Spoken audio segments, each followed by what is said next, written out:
नमस्कार विद्यार्थी मित्रांनो. ऑनलाईन सरजी यूट्यूब चॅनलमध्ये मी एस पी जाधव, प्रभावती विद्यालय विद्यानगर परभणी आपले स्वागत करतो. मित्रांनो, आपण आज वर्ग 8वा विषय मराठी यांचा पाठ क्रमांक 9वर देण्यात आलेली कविता विद्या प्रशंसा ही आज अभ्यासणार आहोत. तुम्हाला स्क्रीनवर जे चित्र दिसतं आहे हे चित्र आहे या कवितेचे कवी कृष्णशास्त्री चिपळूणकर यांचा परिचय आपण थोडक्यात करून घेऊयात. विद्या प्रशंसा कृष्णशास्त्री चिपळूणकर 1824 ते 1878. भाषांतरकार, रसिक पंडित, मराठी व्याकरणावरील निबंध व ग्रंथ परीक्षेने त्यांच्या चिकित्सक बुद्धीचे दर्शन घडवतात. पद्य रत्नावलीतील त्यांनी मेघदूताच्या रसाळ अनुवाद केला आहे. तसेच अरबी भाषेतील सुरस व चमत्कारिक गोष्टी रासेलस ही सॅम्युएल जॉन्सन यांची तत्वप्रधान कादंबरी सॉक्रेटिसचे चरित्र आणि अर्थशास्त्र परिभाषा ही त्यांच्या अनुवाद कौशल्याची उदाहरणे होती. अनेक विद्यामूल तत्वसंग्रह या ग्रंथावरून त्यांची शास्त्रीय लेखन सुगम करून सांगण्याची हातोटी प्रत्ययास येते. प्रस्तुत कवितेत विद्येची थोरवी सांगितली आहे. दुसऱ्याला विद्या दिल्याने ती कमी होत नसते तर वाढतच असते. माणसाला संकटातून मार्ग दाखवत असते. विद्येमुळे माणसाच्या सर्व दुःखांचे निवारण होऊ शकते. विद्येसारखा वाटाड्या मित्र कोणीही नाही असे विद्येचे महत्त्व या कवितेत सांगितले आहे. प्रस्तुत कविता ही आठवणीतल्या कविती भाग 3 या कविता संग्रहातून घेतली आहे. मराठीच्या पाठ्यपुस्तकामध्ये इयत्ता 8वीला पेज क्रमांक 38वर विद्या प्रशंसा ही कविता देण्यात आलेली आहे. या कवितेचा भावार्थ आपण लक्षात घेऊयात.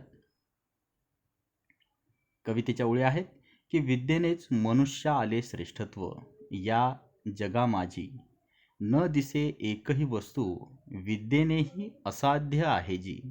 याचा भावार्थ होतो की विद्येची थोरवी सांगताना कवी म्हणतात, या जगामध्ये माणसाला विद्येमुळेच इतर प्राण्यांपेक्षा श्रेष्ठत्व लाभले आहे.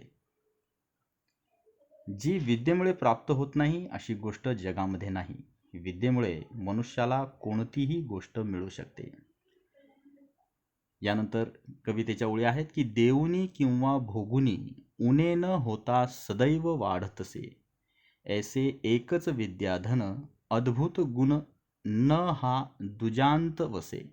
याचा भावार्थ होतो की ज्ञान किंवा विद्या अशी गोष्ट आहे की जी दुसऱ्याला दिल्याने किंवा स्वतः उपभोगल्यामुळे कधीही वजा होत नाही, उलट ती सतत वाढतच राहते. विद्या ही अक्षय आहे. अशी ही एकच विद्यासंपत्ती आहे. तिच्यामध्ये असलेला हा अजब विलक्षण गुण दुसऱ्या कुठल्याच गोष्टीत नाही.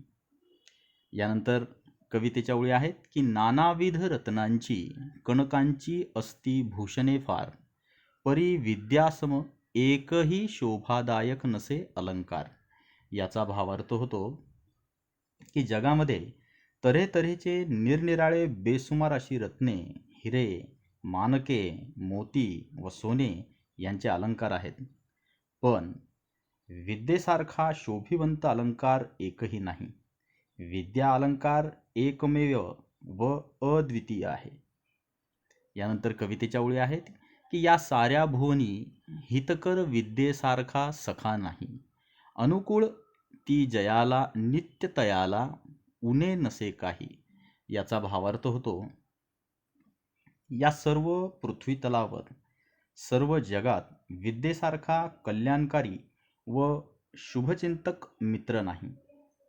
ज्याला विद्या अनुकूल आहे, वश आहे, त्याला नेहमी कशाचीही कमतरता भासत नाही. यानंतरच्या कवितेच्या ओळी आहेत की गुरुपरी उपदेश करी, संकटसमयी उपायही सुचवी, चिंतित फळ देऊनिया कल्पतरुपरी मनोरथा पुरवी. याचा भावार्थ होतो की विद्या ही गुरुप्रमाणे उपदेश करते, संकटात मार्ग दाखवते, संकट कसे निवारण करायचे याचे उपाय सुचवते.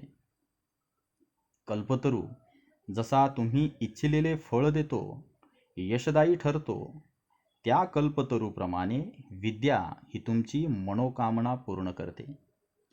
यानंतर कवितेच्या ओळी आहेत.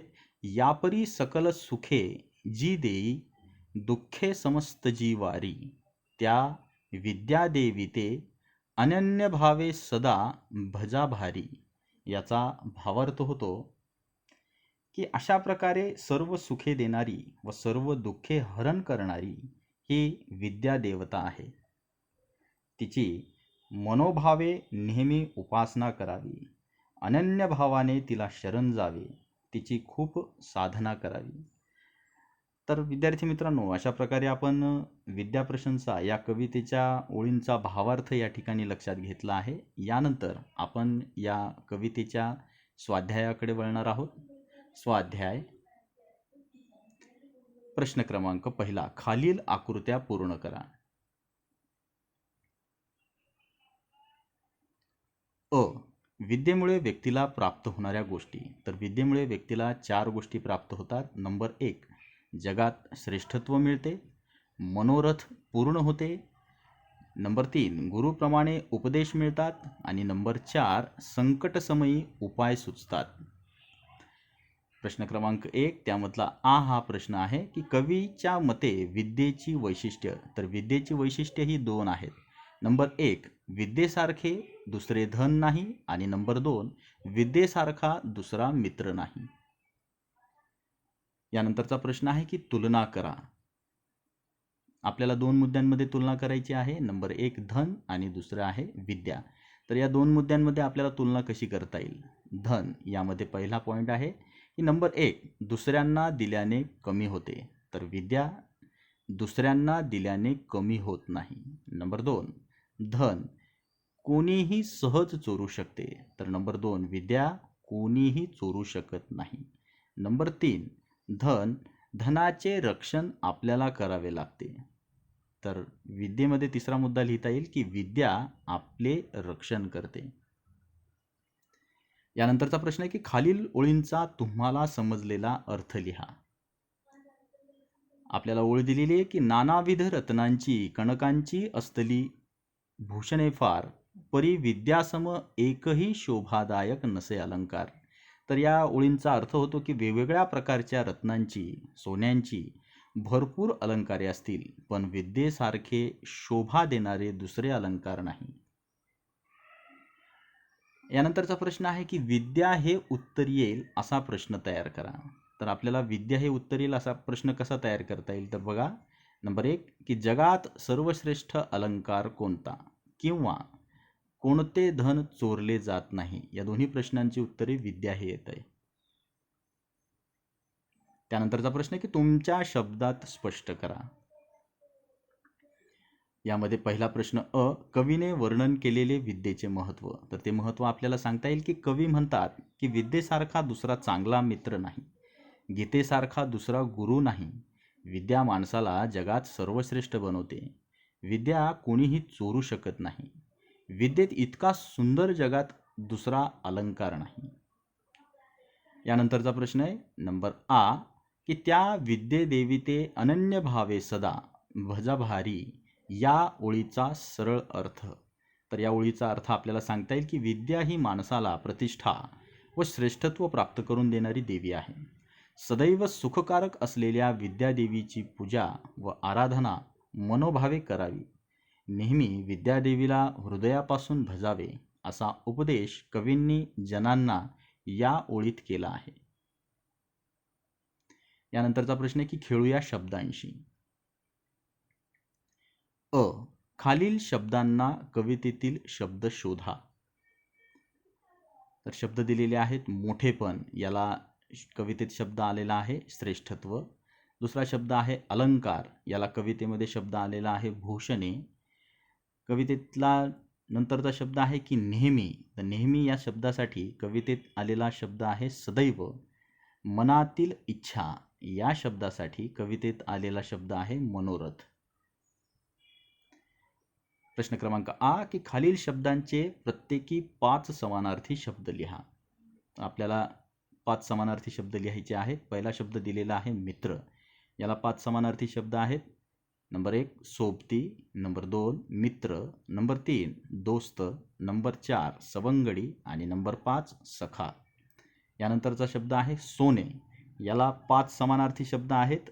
नंबर 1 सुवर्ण, नंबर 2 कणक, नंबर 3 हेम, नंबर 4 कांचन आणि नंबर 4 महारजत.